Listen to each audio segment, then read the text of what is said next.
A Implasa é uma estatal de planejamento. Foi criada para tratar da região metropolitana de São Paulo. Seu papel é planejar e formular as políticas públicas de maneira integrada, de forma a torná-la mais eficaz. A partir de 2011, seu campo de atuação foi bastante ampliado. Trata-se de uma área denominada Macrometrópole Paulista, uma rede de cidades que compõem um território complexo e heterogêneo, mas de grande conectividade e complementaridade funcional, formado por 173 municípios, que têm origem nas 4 regiões metropolitanas já instituídas: Baixada Santista, Campinas, São Paulo e Vale do Paraíba e Litoral Norte. Esses projetos visam responder a 2 desafios. De um lado, garantir a competitividade do território frente ao cenário econômico global e, de outro, a melhoria contínua da qualidade de vida das pessoas que vivem nessa região. Com isso, a Implasa passa a ter como tarefa principal a viabilização de grandes projetos estruturantes desse território. E a melhor maneira que nós encontramos de mostrar isso foi através de 2 expedições. Uma, indo pelas águas do Tietê, que busca o interior do estado, e outra, em busca do litoral, até o Porto de Santos, principal porto brasileiro, partindo da Sé, que é o centro simbólico de toda essa região. E com isso, evidenciar a importância do trabalho da Implasa, levar ao público a experiência da Implasa ao longo de sua história. Augusto? E aí? Tudo bem? Tudo bom? Tudo bem. Nossa, eu tô super ansiosa para a expedição. Então. E é legal que a gente começa aqui, né? Certo. Que é muito simbólico esse lugar, assim, o marco zero da cidade de São Paulo. Eu acho bacana. E eu acho legal que tem alguns símbolos, alguns elementos simbólicos aqui que a gente pode ler na paisagem, né? Porque para mim isso aqui, assim, conta um pouco da própria história da cidade de São Paulo. São Paulo, primeiro, foi um núcleo religioso com os jesuítas. Depois desse contexto religioso, que está simbolizado aqui, a cidade foi a entrada para o sertão. E como a entrada para o sertão é um lugar de passagem. Aí você olha para essa praça aqui. As pessoas estão passando por aqui, né? Isso é interessante, acho bacana, porque continua exercendo essa função.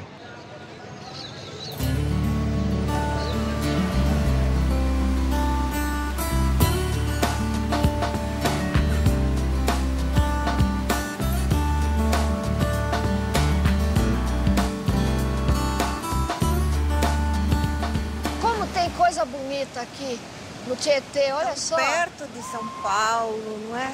Incrível demais esse lugar assim, porque a gente percebe que tem, ainda que a água não está limpa, a gente percebe que tem o problema das espumas, mas que é uma paisagem natural, né, bonita, e como ela está sendo aproveitada para, enfim, todo o complexo da arquitetura, né, essa indústria antiga, têxtil. E hoje é aproveitada como um espaço mesmo de lazer e de cultura, né? Eu fico totalmente admirado, né, vendo essa paisagem, né, já que sou paulistano e a gente convive na cidade com outra realidade, né. E mesmo sendo estudante de geografia e tendo diversos trabalhos de campo para o interior, eu acabo sempre me surpreendendo com todas as paisagens que aparecem pela frente e acabo sempre vislumbrando uma aula a céu aberto, que pode ser feita num lugar como esse, né? Você pode falar da hidrografia, do clima, das questões políticas que afetam, a biodiversidade, você pode falar de tudo que você quiser. Eu acho que é um pouco disso que a gente vai conseguir fazer na expedição, né? E falar a partir do rio, né? Exatamente, do rio pegando Tietê, né? O rio, da drenagem. A importância do rio, né?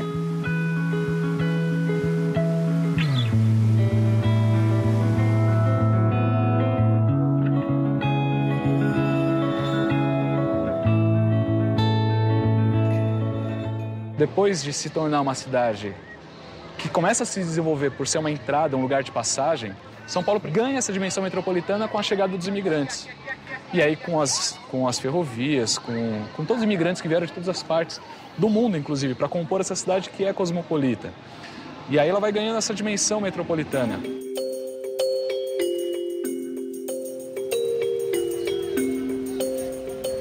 Eu gosto muito da Sé. Eu sou do interior, quando eu vim para cá, eu conheci o centro, eu fiquei encantada. Eu acho que é um espaço que tem uma força simbólica muito grande, né?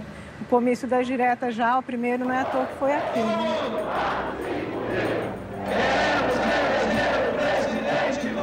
Sou do Taboão da Serra.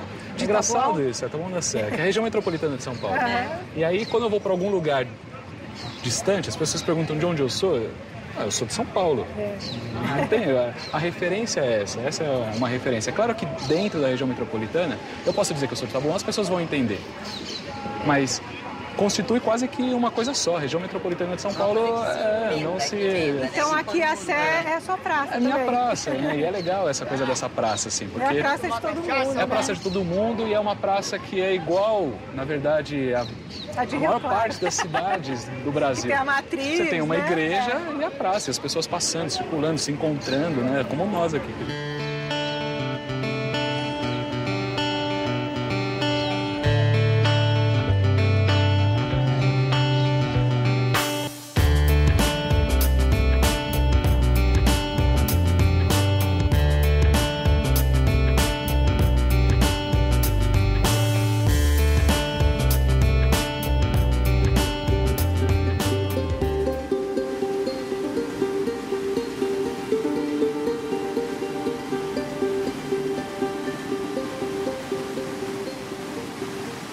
Aqui a gente vê o resto de espumas que chegam aqui. Tem muito lixo também acumulado, garrafas PET, que eles ficam nos buracos aí das pedras, entre os buracos das pedras.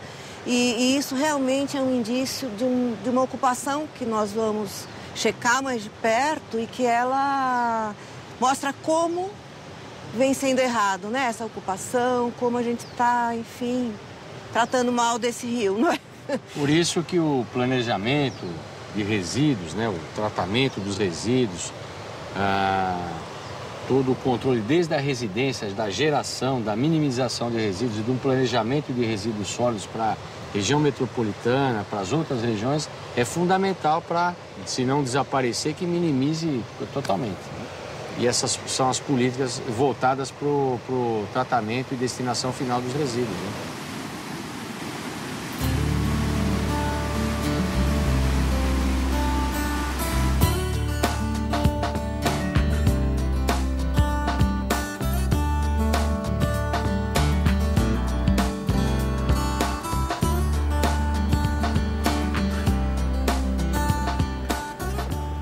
Nós estamos aqui, agora mais próximo de São Paulo, né? No centro de Pirapora do Bom Jesus, onde o Tietê já apresenta uma feição assim, em Vale Encaixado, o que é diferente daquele trecho de São Paulo que foi retificado.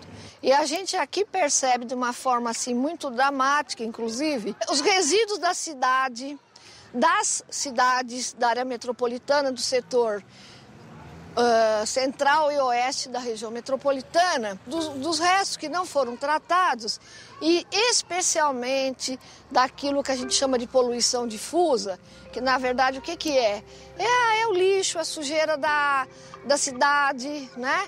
Que a chuva carrega. O que acontece? A gente está aqui num momento que está havendo uma tentativa, o rio está tentando autodepurar as águas.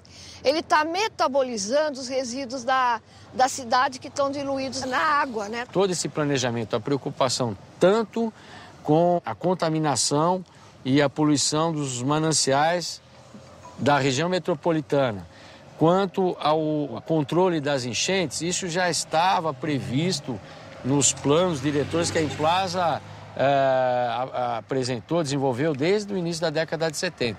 Plano Metropolitano 1, 2, a revisão do plano. Então, são situações já conhecidas, né? e que, por uma série de fatores, não foram aplicadas no tempo que poderiam ter sido, né, já as medidas estruturais. Mas só isso não é suficiente, né, Olga?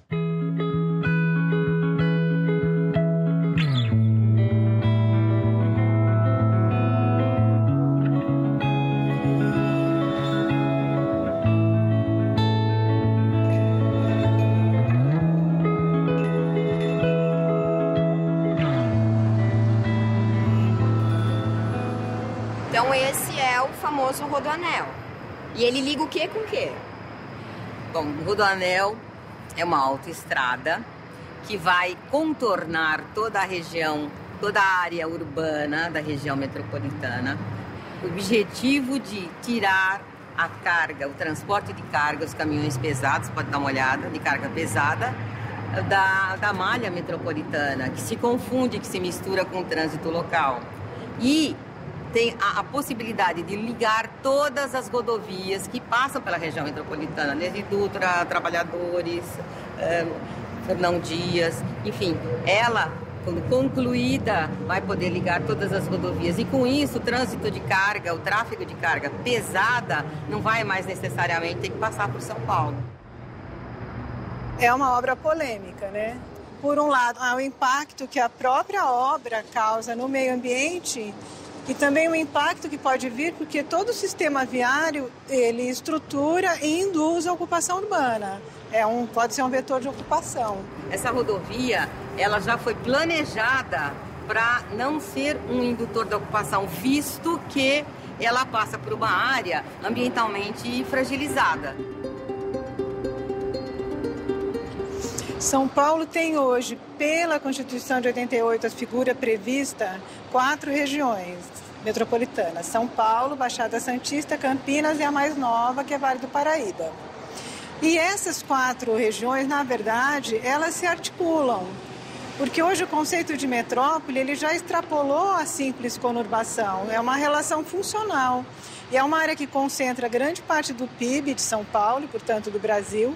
Grande parte da população tem uma dinâmica econômica e demográfica intensa e umas relações funcionais também muito importantes.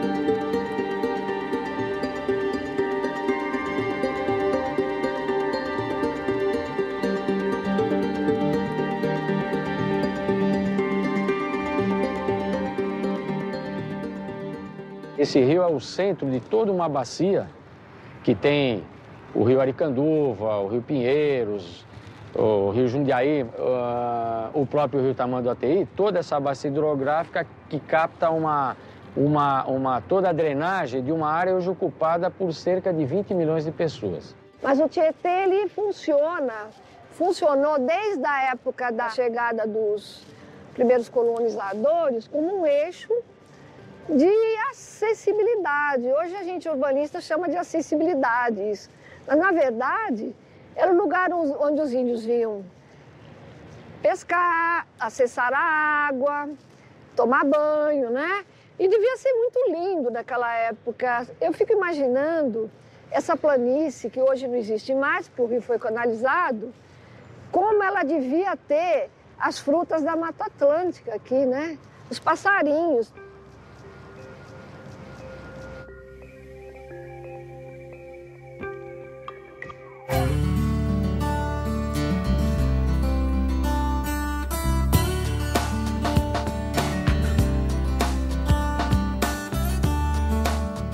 Então, essa represa, ela faz parte de um complexo que são os mananciais da região metropolitana. E já havia uma preocupação desde a década de 70 com a preservação da qualidade da água. E a primeira lei de proteção dos mananciais foi na década de 70. Só que ela foi, num período autoritário, uma lei muito restritiva, que só dizia o que não podia. E ela não veio junto com uma série de políticas integradas com os municípios intersetoriais que desse uma alternativa de moradia para essa habitação.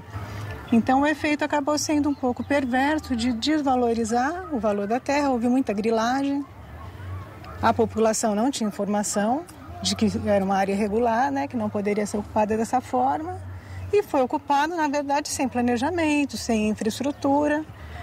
Décadas depois, o problema colocado, teve que se fazer alguma coisa para colocar saneamento, afastar o esgoto, na verdade, da bacia. Porque a qualidade da água já começava a ficar comprometida. Muito para comprometida. A finalidade principal dela, que era abastecimento. Que é abastecimento. A gente bebe essa água?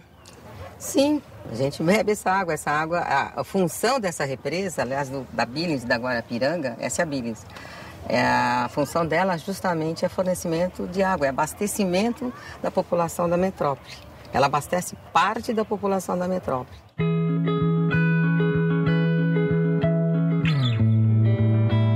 Quando São Paulo, vamos dizer assim, começou a ficar importante do ponto de vista econômico, foi quando surgiu a questão da retificação do canal. Foi para dar lugar, para conseguir dar origem a terras, a valorizar essa área, que era área, enfim, aproximar a atividade econômica, a urbanização ao eixo principal.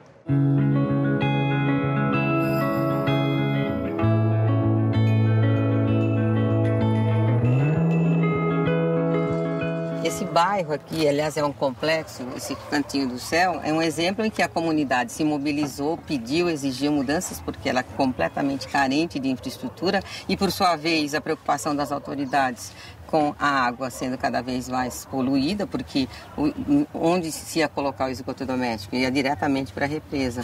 Então, isso fez parte inicialmente de um programa chamado Programa Guarapiranga, que depois foi mudado para o nome do Programa Mananciais, devolvendo dignidade às famílias, asfaltando. Então, dentro do programa tem pavimentar ruas e sarjetas, iluminação pública, coleta e tratamento de esgoto, fornecimento de água.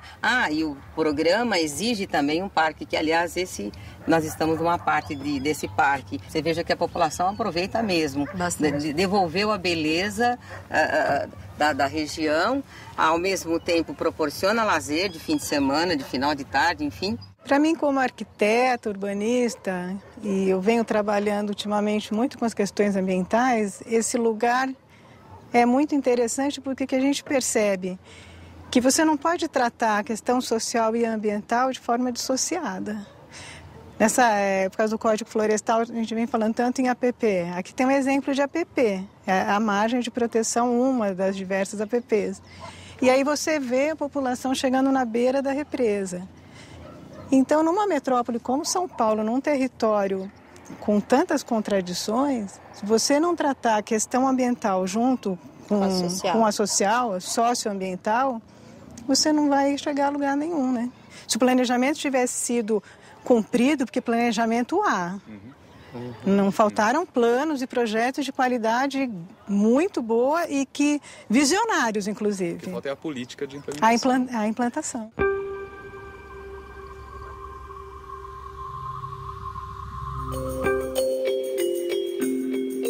O que aconteceu em Manancial é que coincidiu essa década de 70, aquela época que a gente chama da época do milagre econômico, né?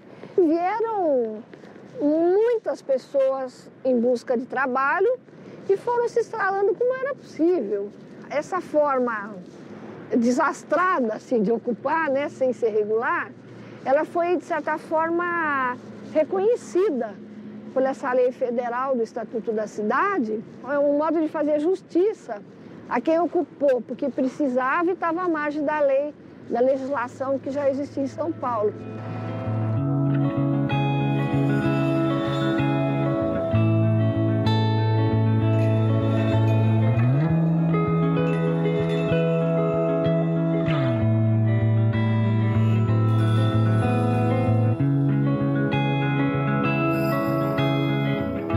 Cada vez mais a gente soma experiências como essa questão do monitoramento, quer dizer, a lei só não adianta só, óbvio. Essa é a experiência, essa é a prova concreta. Então, os projetos de agora realmente que estão sendo aprovados, que estão sendo financiados pelo Banco Mundial, já estão exigindo um monitoramento de controle, de acompanhamento, porque senão, depois de alguns anos, a coisa degrada, né? Degrada. O importante é que esses estudos todos cheguem. Isso é um veículo, isso pode ser um instrumento, né, de chegar até as autoridades, até o poder público, para que haja uma sensibilidade crítica, né, da necessidade, da importância. Vai ser um ato, vai ser uma gestão em que isso vai ficar na história. Então, é eles que têm os mecanismos de conseguir recursos, empréstimos, para poder executar e fazer viabilizar. Então, não adianta só conhecer. Lógico, o primeiro passo é conhecer, mas o segundo passo é implantar, é fazer, é agir, né?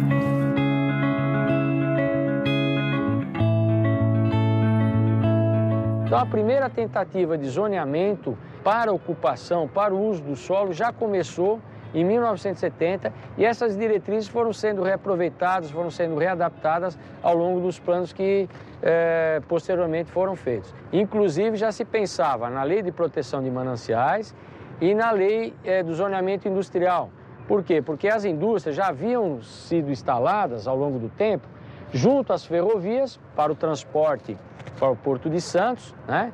E junto aos principais leitos aqui, o Rio Pinheiros, o Rio Tamanduateí e o Rio Tietê, para o uso da água, onde essa indústria, inicialmente, eram indústrias alimentícias, era indústria de couro, de curtume, indústrias de papel e papelão, de móveis, então era indústria de consumo local. Essa lei de zoneamento, ela tentou disciplinar o uso e ocupação do solo.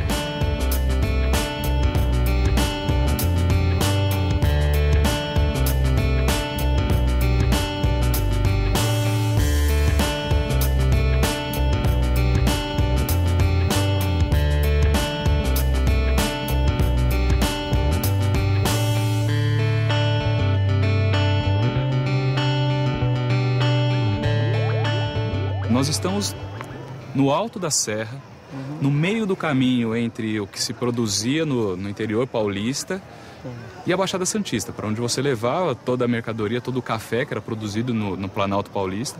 Era necessário transpor essa barreira orográfica enorme, essa escarpa da Serra do Mar, para escoar a produção. Ao mesmo tempo que também trazer os imigrantes que vinham trabalhar nessas fazendas de café. E é muito bonito todo esse lugar. Mata Atlântica, uma mata preservada e é necessário uma legislação para isso, para se preservar esse patrimônio tanto ambiental quanto o patrimônio cultural, porque isso remonta muito da nossa história, não só de São Paulo, da região metropolitana, mas do Brasil como um todo. Afinal de contas, foi aqui que se deu o início da industrialização do país.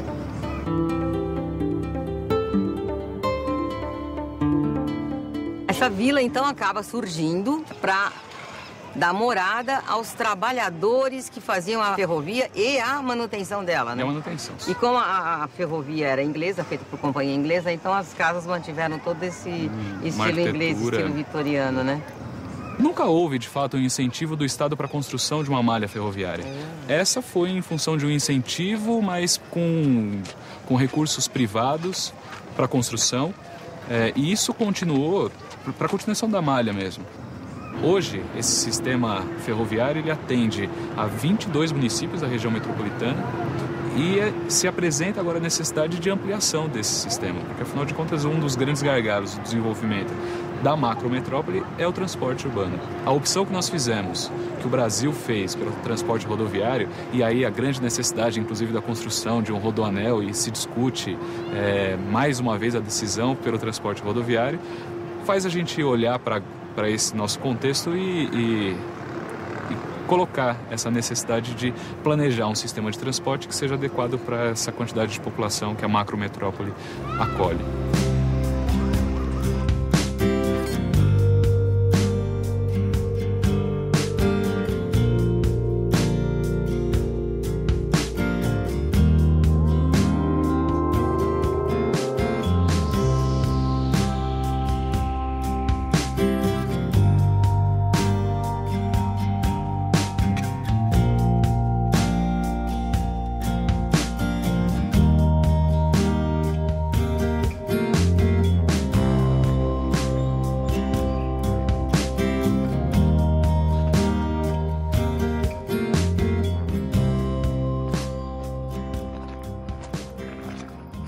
Gente, por que a Serra do Maré não foi tão ocupada assim? foi até abandonada, né? Então você vê que tem ruínas aqui, né? Que é um resquício de ocupação, quer dizer, essa serra ela foi ocupada num primeiro momento. Mas é um lugar de muita fragilidade ambiental. Uma fragilidade em função da própria declividade do relevo. Isso aqui coloca em risco a vida das pessoas. Mas, de qualquer maneira, foi despertando, né, a consciência da necessidade de preservação. E essa área imensa do Parque Estadual da Serra do Mar, o primeiro diploma legal é de 77. E ela é protegida de várias maneiras. Em 85 teve o tombamento, que é uma área imensa, que engloba vários diplomas legais e protege desde esse bioma de Mata Atlântica, mangue. É interessante, porque assim, a gente fala que é um ambiente preservado, mas houve a ação de preservar. Sim. Então, Preocupação. tem que ter uma legislação, tem que ter alguma ação para proteção, para preservação. E quando a gente fala da preservação da natureza, não é a preservação da natureza por ela mesma. A preservação da natureza contemplativa, né? É a preservação em função da necessidade de preservar a própria sociedade. Até o conceito do como é que deve ser preservado teve que evoluir, porque num primeiro momento é assim, não pode usar, não pode usar. É uma separação entre homem e natureza. O homem destrói a natureza e, portanto, precisa evitar o contato. E não é bem assim. Você restringe tanto que o efeito é inverso, né? Verdade. É porque aí as leis acabam sendo impossíveis de serem cumpridas. Se não é possível ser cumprida, não tem por que ter lei. Então você precisa criar um mecanismo de que as pessoas possam fazer o uso, mas é preciso conhecer quais são as fragilidades ambientais, saber quais são os limites e o que é necessário ser feito para que se possa utilizar. Se você não conhece esse patrimônio, você não tem por que defender a causa de que é necessário uma legislação, que é necessário uma proteção, que é preciso um controle do Estado em relação a isso.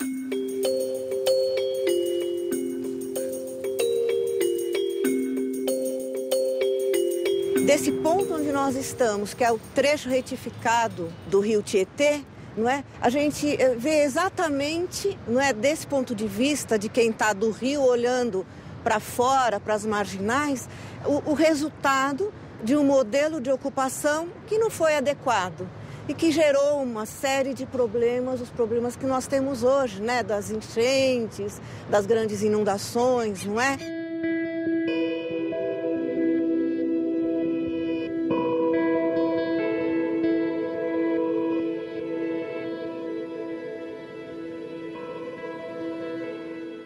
Tem diferença entre enchente e inundações?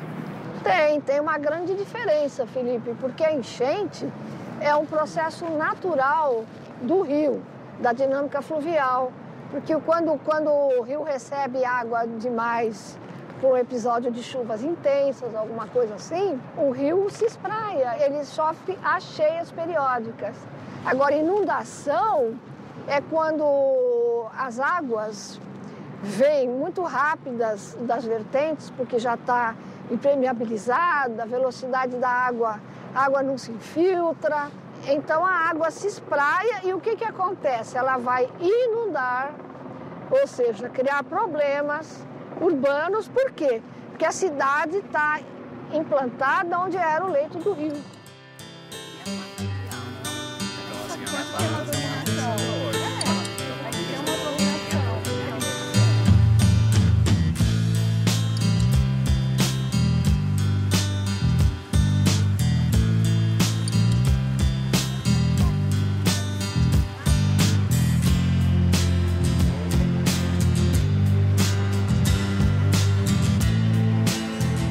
Esse rio aqui, ele mostra um pouco essa relação entre a ocupação, né? A gente viu as ruínas ali, foi ocupando e a relação com o rio, porque, afinal de contas, é o recurso hídrico, importantíssimo, né? A energia, né, que era na década de 20 a primeira usina. Produção de energia. A água, a plantação, para irrigar a plantação, para a sobrevivência humana. Como o próprio contexto da cidade de São Paulo, porque a cidade de São Paulo começa, né, a vila, né, de Piratininga começa ali naquela colina entre o rio Anhangabaú e o rio Tamanduateí, e dali começa a ocupação.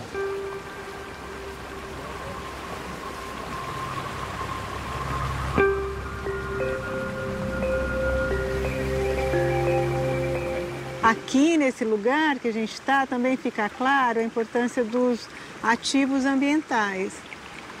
Até um tempo atrás, parecia que só se entendia os ativos econômicos, o que produz valor imediato, né? Mas um ativo ambiental é uma área que ela tem uma qualidade ambiental estratégica para a manutenção de todo o equilíbrio da região metropolitana. Ela garante a qualidade de água, ela garante até o clima numa certa medida. E hoje um avanço que teve é que já está se discutindo as compensações ambientais e o pagamento por serviços ambientais. Entender que algumas áreas elas prestam um serviço ambiental, é uma categoria de um serviço que precisa remunerar de alguma maneira. Então, se você tem um município que o papel dele é preservar a qualidade da água dos mananciais, toda a bacia vai ser beneficiada.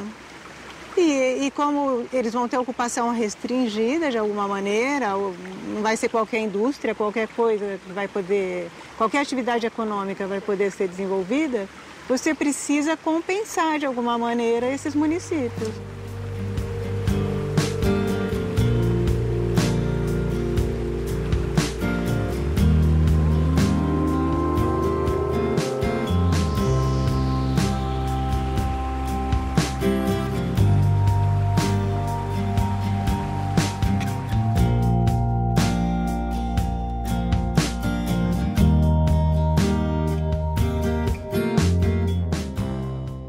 O rio, ele realmente, a gente vê como ele foi estruturador do território da cidade de São Paulo. Se no início do processo de ocupação de São Paulo, não é, o rio ele era um elemento de comunicação, de acessibilidade, com o tempo ele acabou se tornando um obstáculo, né? Então a gente navegando por aqui, a gente percebe mesmo a quantidade de pontes, né, que foram criadas, né, para romper, justamente para transpor essas barreiras, não é?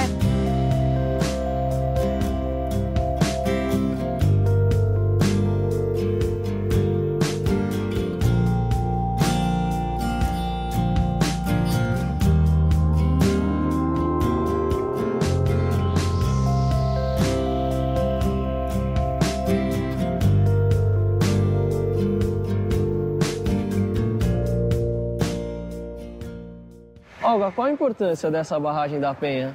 Essa barragem da Penha, ela tem uma importância fundamental do ponto de vista urbanístico da cidade de São Paulo, da expansão, do desenvolvimento da cidade. Ela mudou um modo do rio que era em planície, né, com uma grande várzea inundável, de solo mole, tudo isso, muito ruim para a instalação de edificações, né, inadequada, para um modo canalizado que foi feito a partir de obras de retificação do canal. Só que tem uma coisa, esse canal, como ele é um canal que foi feito artificialmente, ele precisa de uma constante manutenção do seu calado, vamos dizer assim. Não é um calado para navegação, mas é um calado para você suportar muita água no momento que vier muita chuva. Foi um momento de enchente. Então, você está vendo ali, ó, as dragas? Aquele trabalho é um trabalho constante de retirar sedimento que vem da região mais natural do rio.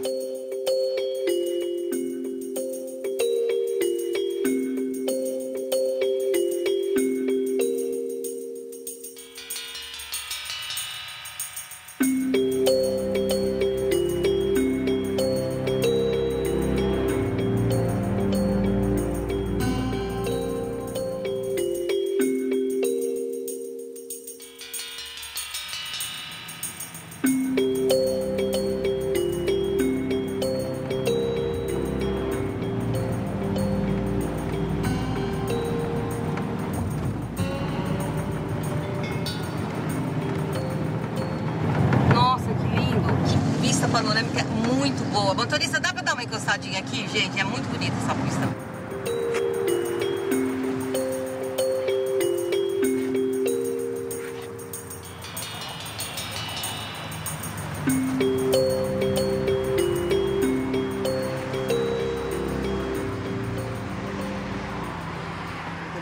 Então, hoje nós tivemos sorte, viu? Um dia tá lindo e dá pra gente avistar uma parte da segunda região metropolitana do estado de São Paulo, que é a Baixada Santista. Você viu dar uma olhadinha naquelas placas? Ali já estão indicando a direção de 6 cidades, no total são 9 cidades. E a dinâmica dessa metrópole, ela está assentada, eu diria, num tripé, que é o complexo metalúrgico e petroquímico, que é situado em Cubatão, o Porto de Santos, que é o maior da América do Sul, onde escoa toda a mercadoria, toda a produção de exportação, por ele grande parte da produção de exportação, não só do São Paulista, mas brasileira também. E além de tudo, nessa região ainda tem a questão do lazer, do turismo. Exatamente, são todas cidades litorâneas, são cidades que têm uma orla aproveitada também para o turismo. E então, com isso, você já pode imaginar que a atividade terciária, comércio e serviços, é muito significativa. Ela tem já uma população residente muito grande, 1.600.000, que chega a dobrar em período de férias ou de grandes feriados. Então, comércio e serviços, industrial, de indústria pesada, indústria de base, petroquímica e siderúrgica e o Porto de Santos realmente é uma região que, como toda a metrópole, também enfrenta grandes problemas, porque ela também já não tem nem muito mais onde crescer. E aqui dá para ver o mangue também, não é? Que é um outro ecossistema muito frágil e que foi muito degradado. É tão importante quanto a Mata Atlântica que a gente fala. A pressão imobiliária acabou comprometendo a qualidade, que tem uma importância fundamental para os ecossistemas marítimos.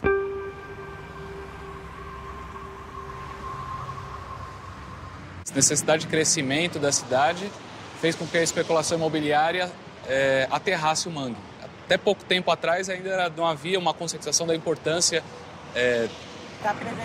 da preservação do mangue para a própria preservação da vida marinha e das espécies. Assim como o rio precisa da várzea para transbordar suas águas na época das cheias, das chuvas, a vida marítima precisa do mangue também. Tem biólogos que falam que é o berçário, né? É uma incubadora de vida, né?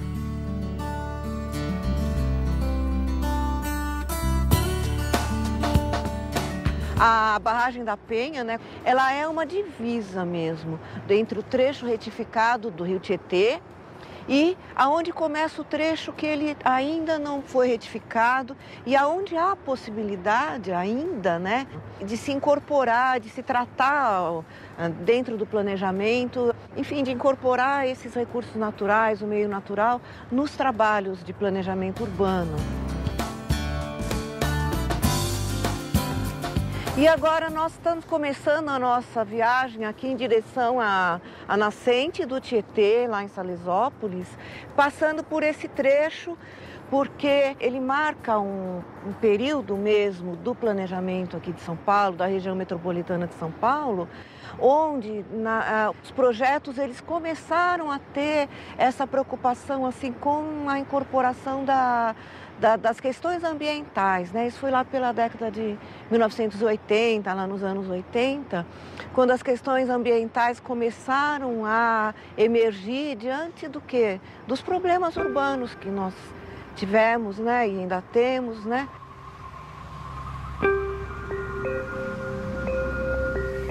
Existem alguns pontos ao longo do rio que ocorre a extração de areia, atividade intensa, que gera, assim, uma degradação muito grande, né, no leito do rio. E em Itaquá mesmo existe uma área muito grande, uma cratera, né?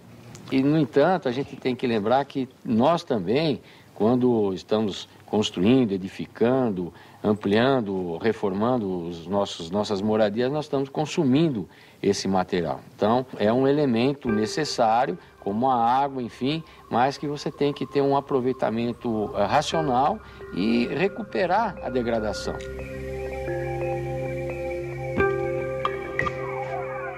Então aqui a gente ainda tem essa possibilidade de trabalhar essas áreas de várzea, de planície. E a gente tem esse desafio enorme, eu acho, hoje, de estar compatibilizando a ocupação que nós temos nessas áreas que nós consideramos especiais, não é? A função dela de proteção do meio ambiente com as áreas de interesse social.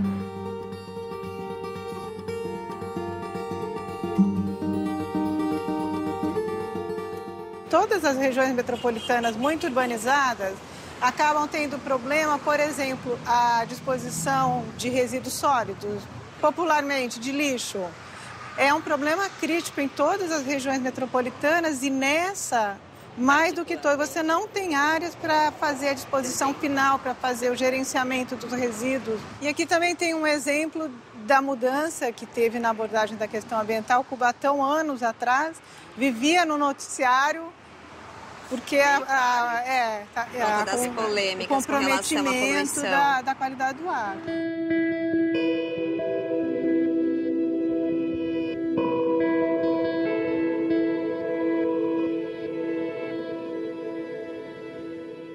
A situação hoje está mais controlada.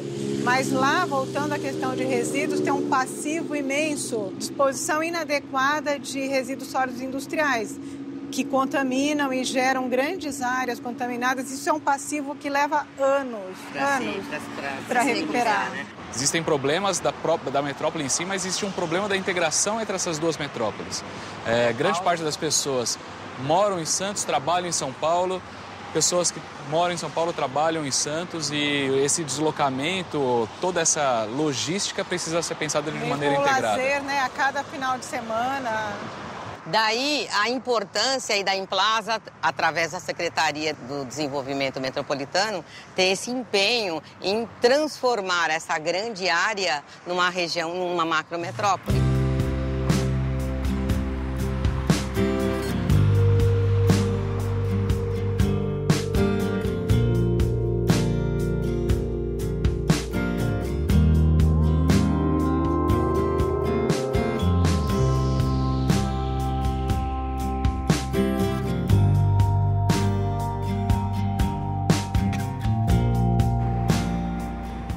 Apesar de morar nessa metrópole há dezenas de anos, eu ainda fico impressionada com a imensidão dela.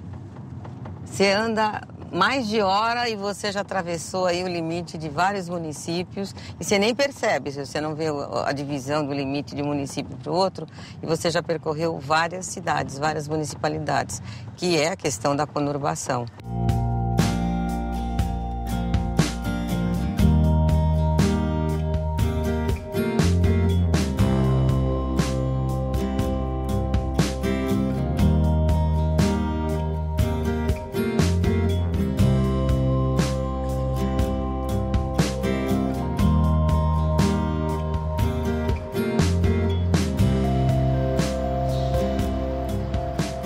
E aí, como é que foi a viagem? Foi ótimo. Foi ótima? Foi boa a viagem? Nossa, muito boa. Tudo bom? O macroporto da macrometrópole, tudo passa por aqui. Gente, mas isso aqui é um mundo, uma cidade, não, é um mundo.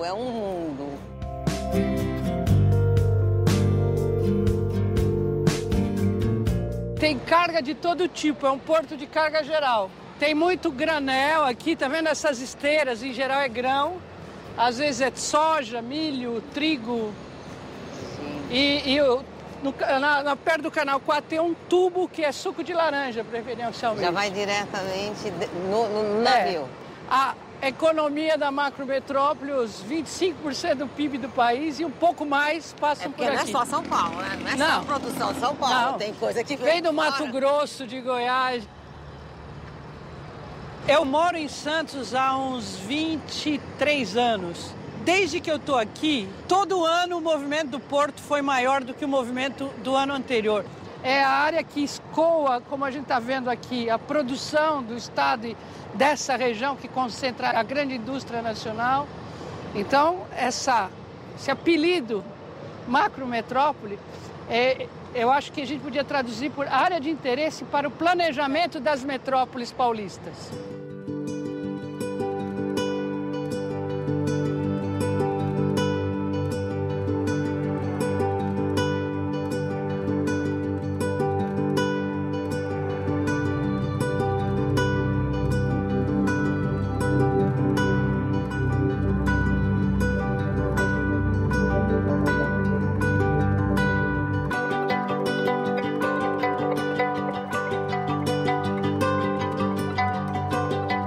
O Rio Tietê tem uma peculiaridade muito interessante, que ele, apesar de nascer a 22 quilômetros do litoral, ele corre na direção do interior.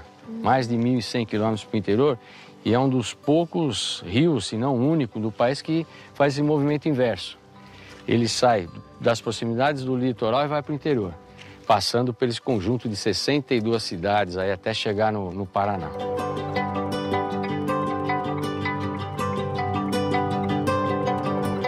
E por que nesse caso o Rio Tietê ele vai um caminho diferente? Se a maioria dos rios vão para o sentido do mar? Por causa da escarpa da Serra do Mar, por causa de todo o movimento de falhamento que teve numa dada época da era geológica e que faz com que o relevo desça em direção ao Rio Paraná. Onde nós estamos, o Parque das Nascentes do Tietê, é interessante que ele vai ser incorporado também no Parque das Várzeas do Alto Tietê, né, que está em projeto pelo Estado, né, da Sabesp, né, e é bem interessante isso. Vai incorporar tanto esse projeto aqui da nascente do Tietê como o Parque Ecológico do Tietê.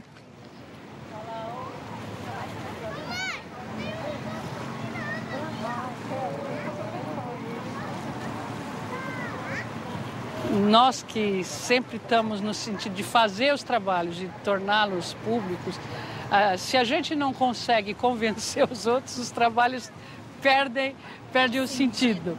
Então nós também temos que melhorar isso, traduzir, tornar as coisas mais fáceis de medir, mais fáceis de comparar.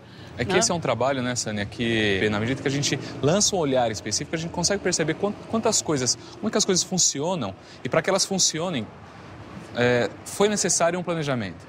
Agora, também a gente vê que tem muitos problemas a serem resolvidos, existem muitas questões postas e, portanto, demanda de mais planejamento ainda, demanda de muito mais estudo e muito mais participação, envolvimento. É processo. Não é... Eu acho que a gente tem muito isso de querer fazer um trabalho, mostrar, publicar.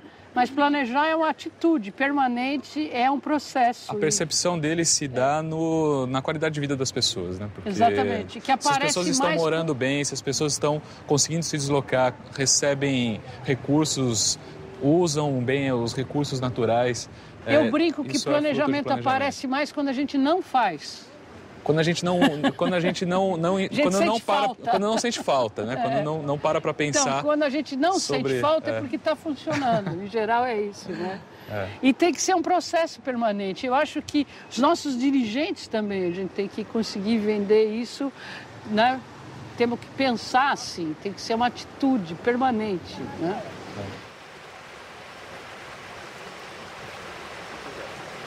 Bom, pessoal, que experiência que a gente viveu nesse dia, hein? Dá para acreditar, chegamos aqui à nascente do Rio Tietê. Olha só que maravilha. Dá uma olhadinha aqui, Denise. Olha, peixinho na água. Onde é que ele nasce aqui? Onde é que ele está? Será que tem alguma vazão, tem algum canto que... Tá saindo o que você está vendo, aquele... água vem vindo, né? Acho que ali, naquele cantinho, tem muito. Nossa, que impressionante. É demais, né? Parece aquelas grutas, né? De santa, né? Que tem uma santa e... Parece uma gruta. É uma gruta, no formato de uma gruta. Né? Mas aqui, nessa região, na nascente do Tietê, da barragem da Penha para cá, a gente percebeu que ainda existe vida no rio, que é possível ainda evitar.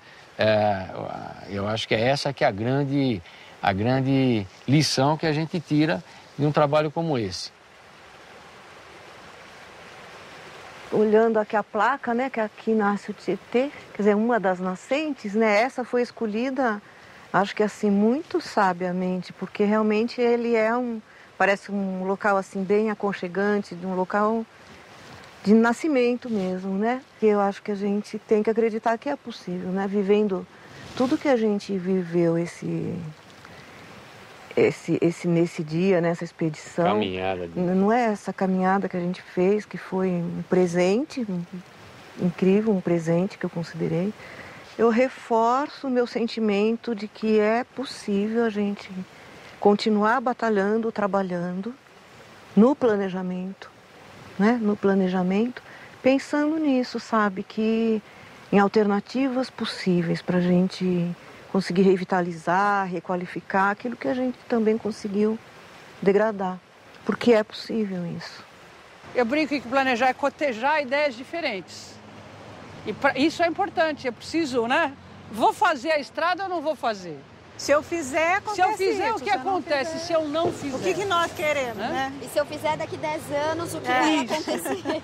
Então eu tenho que cotejar tudo isso. E se chegar à conclusão que deve ser feito, existe um risco, então eu vou monitorar para garantir algumas condições. Sim.